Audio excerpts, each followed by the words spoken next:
ভিতরে আল্লাহর ভয় আপনার হৃদয়ে ঢুকাতে চায়, সেই তো প্রকৃত নেতা, ঠিক কিনা? আল্লাহ পাক রব্বুল আলামিন কোরআনের মধ্যে বলেন কুনু মা'আস সাদিকিন। কাদের সাথে হওয়ার জন্য বলেছে আল্লাহ পাক রব্বুল আলামিন? চাঁদাবাজদের, দুর্নীতিবাজদের, যারা এতিমদের হক মেরে খায় তাদের, যারা মানুষের ইজ্জত নিয়ে ছিনিমিনি গেলে তাদের। কাদের সহকারী হওয়ার জন্য বলেছে? সত্যবাদীদের। আমরা সত্যবাদীদের, সত্যবাদীদের সাথে থাকবো তো ইনশাআল্লাহ। আমরা যারা যুবক আছি, তরুণ আছি, তাদের অনেক সম্মান আল্লাহ পাক রব্বুল আলামিন আমাদেরকে অনেক সম্মান দিয়েছেন। আমরা আমাদের সম্মান জানি না, তার জন্য আমরা চাঁদাবাজদের খপ্পরে গিয়ে পড়ছি। ইতিহাসের একজন তরুণ সাহাবীর কথা বলে আমি কথা শেষ করে দিব। একজন তরুণ সাহাবী ছিলেন বিশ্ববিখ্যাত বীর সাদ ইবনে আবি ওয়াক্কাস রাদিয়াল্লাহু আনহু, যিনি পারস্য বিজয় করেছিলেন। আজ যেমন আমেরিকা সুপার পাওয়ার বিশ্বের, তৎকালীন সময় সুপার পাওয়ার ছিল ইরান, ইরাক। এই পারস্য বলা হতো এটাকে। এই পারস্য ছিল বিশ্বের সুপার পাওয়ার। এই বিশ্বের তৎকালীন সময়ে যে সুপার পাওয়ার ছিল, এই ইরাক, ইরানকে জয় করেছিলেন সাদ ইবনে আবি ওয়াক্কাস রাদিয়াল্লাহু আনহু। এই সাদ ইবনে আবি ওয়াক্কাস রাদিয়াল্লাহু আনহুর একজন ছোট ভাই ছিল, তার বয়স ছিল মাত্র 16 বছর। আজ তো আমরা এখানে অনেক তরুণ ভাইরা আছি যাদের বয়স 16 বা এর অধিক, কিন্তু আমরা ইসলামিক মাইন্ডে চলতে পাই বা ইসলামিক মাইন্ডে চলি না। কিন্তু সাদ ইবনে আবি ওয়াক্কাস রাদিয়াল্লাহু আনহুর একজন ভাই ছিল, ছোট ভাই, যার বয়স ছিল মাত্র 16 বছর। এই 16 বছর বয়সে উনি পরিবারকে ত্যাগ করে বড় ভাইয়ের সাথে তিনি ইসলাম কবুল করেন এবং তার সাথে মদিনার মধ্যে পাড়ি জমান। এই মদিনার মধ্যে গিয়ে তখন ইসলামের সর্বপ্রথম যে যুদ্ধ হয়, এই যুদ্ধকে বলা হয় বদর যুদ্ধ। এই বদর যুদ্ধের মধ্যে নবী করিম সাল্লাল্লাহু আলাইহি ওয়াসাল্লাম মদিনা শহরের একটু বাইরে সাহাবীদেরকে, মুজাহিদ সাহাবীদেরকে বাছাই করতেছেন, কাদেরকে যুদ্ধের মধ্যে নিয়ে যাবেন।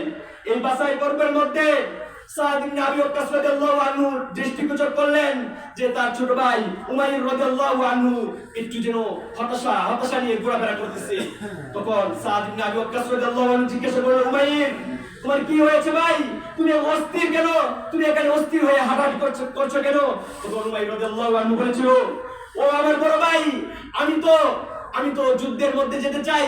আমি তো ইসলামকে আল্লাহর জমিনের মধ্যে আল্লাহর দ্বীন কায়েম করতে চাই। আমার মনের মধ্যে আকাঙ্ক্ষা, এই দ্বীন কায়েমের জন্য আমি যুদ্ধের মধ্যে ঝাঁপিয়ে পড়তে চাই। কিন্তু আমার আশঙ্কা হচ্ছে রাসূল করিম সাল্লাল্লাহু আলাইহি সাল্লাম আমি ছোট বলে আমাকে যুদ্ধের মধ্যে নিবেন না, তাই আমি হতাশা হয়ে হাঁটাহাঁটি করতেছি। আমি চাচ্ছি যে লুকিয়ে দলের মধ্যে ঢুকে পড়ার জন্য। তখন এক পর্যায়ে উনি নবী করিম সাল্লাল্লাহু আলাইহি সাল্লামের সামনেই পড়ে গেলেন। নবী করিম সাল্লাল্লাহু আলাইহি সাল্লামকে তার আকুতি জানালেন যে আল্লাহর হাবিব, দ্বীন কায়েমের জন্য, আল্লাহর জমিনের মধ্যে আল্লাহর আইন বাস্তবায়ন করার জন্য আমি আমার জীবনকে আকা করে বিলিয়ে দিতে চাই। তখন নবী করিম সাল্লাল্লাহু আলাইহি সাল্লাম বললেন, না উমাইর না, তুমি তো মাত্র বালক, তুমি মাত্র 16 বছরের একজন ছোট বাচ্চা। এখন তো তোমার সময় হাতে তলোয়ার ধরার নয়, এখন তো তোমার সময় হাতে অস্ত্র ধরার নয়, এখন হলো তোমার বয়স কলম ধরার। তুমি এখন কলম ধরবে। এই কথা শুনে উমাইর রাদিয়াল্লাহু আনহু অত্যন্ত ব্যথিত হলেন, অত্যন্ত কষ্ট পেলেন। তার কত আক্রমণ, কত কান্নাকাটি, কত চিৎকার চেঁচামেচি যে দিন দেখেছিল দুনিয়ার মানুষ, সে যুদ্ধেই যাবে। নবী করিম সাল্লাল্লাহু আলাইহি ওয়াসাল্লাম বাধ্য হয়ে উমাইর রাদিয়াল্লাহু আনহুকে যুদ্ধের মধ্যে নিতে বাধ্য হয়েছিল। এই ইতিহাস আমাদেরকে স্মরণ করে দিতে চায়, আমাদেরকে হাতছানি দিয়ে ডাকে যে আল্লাহর জমিনের মধ্যে আল্লাহর আইন বাস্তবায়ন করার জন্য কোনো বয়সের প্রয়োজন হয় না। যে কোনো বয়সের যুবক তরুণরা ইসলাম কায়েমের জন্য ইসলামের মিছিলের মধ্যে ঢুকতে পারে, ঠিক কিনা? কিন্তু উমাইর রাদিয়াল্লাহু আনহু শুধু যুদ্ধের মধ্যে গিয়ে ক্ষান্ত হয় নাই। উমাইর রাদিয়াল্লাহু আনহু 16 বছরের ছোট বাচ্চা, উনি যুদ্ধের মধ্যে গিয়ে উনি তৎকালীন সময় কুরাইশদের যে সবচেয়ে বড় যে যোদ্ধা ছিল আমর ইবনে আবউদ যাকে বলা হয়, ইতিহাস বিদ্বান তার নাম লিখতে গিয়ে লেখেন যে একটি দৈত্য আকারের লোক। উনি বিশাল আকারের একটি শক্তিশালী লোক ছিল, যুবক ছিল। কিন্তু উমাইর রাদিয়াল্লাহু আনহু এই আমার ইবনে আতওয়াদের মুখোমুখি হয়েছেন। উমাইর রাদিয়াল্লাহু আনহু বয়সে ছোট ছিল, কিন্তু তার ভিতরটা ছিল অত্যন্ত বড় পাষাণ। দিন কায়েমের জন্য তিনি এই বিশাল দানব আকৃতির লোকের সামনে মোকাবেলা নেমে পড়লেন। কিন্তু নেমে পড়ার পর উমাইর রাদিয়াল্লাহু আনহু বেশিক্ষণ টিকতে পারেন এই যুদ্ধের মধ্যে। বদর যুদ্ধের মধ্যে 14 জন সাহাবী শহীদ হয়েছিল। এই 14 জনের মধ্যে একজন হল উমাইর রাদিয়াল্লাহু আনহু। উমাইর রাদিয়াল্লাহু আনহু সেদিন বদরের মেদানে শহীদ হয়েছিল। একাত্তরে জীবন বিলিয়ে দিয়ে আমাদেরকে, আমরা যারা তরুণ আছি আর যুবক আছি, তাদেরকে এই ইতিহাসে সাক্ষী করে রেখেছিল।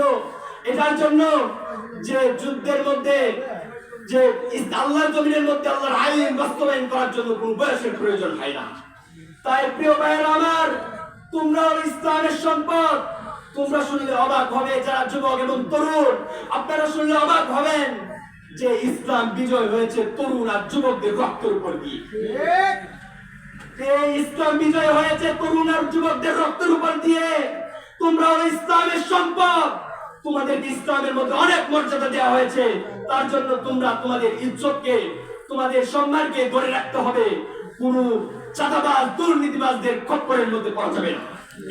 তার জন্য ইসলামী আন্দোলন তোমাদেরকে ডাকছে, হাত চালিয়ে দিয়ে ডাকছে।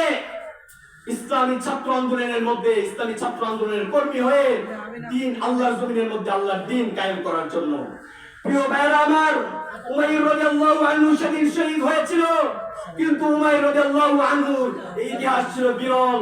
এটা ইতিহাসের মধ্যে একটি বিরল আকৃতি, বিরল একটি জায়গা দখল করে রেখেছে। এই উমাইর রাদিয়াল্লাহু আনহুর ইতিহাস টেনেই এই পৃথিবীর মধ্যে বিভিন্ন মুসলিম ফৌজ জন্ম নিয়েছিল।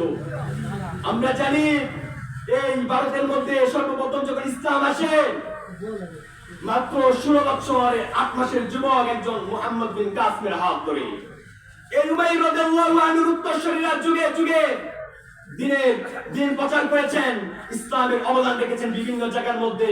এই উমাইর রাদিয়াল্লাহু আনহুর আরেকজন উত্তরসূরি হলো মুহাম্মদ বিন কাসিম।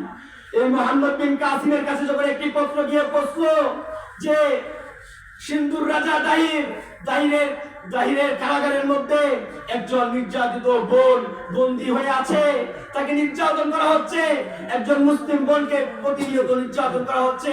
এই চিঠি যখন মুহাম্মদ বিন কাসিমের কাছে গিয়ে বসলো, তখন মুহাম্মদ বিন কাসিম 12,000-এর একটি বাহিনী নিয়ে এসে এই সিন্ধুর রাজা দাহিরের বিরোধিতা করেছিল। সিন্ধু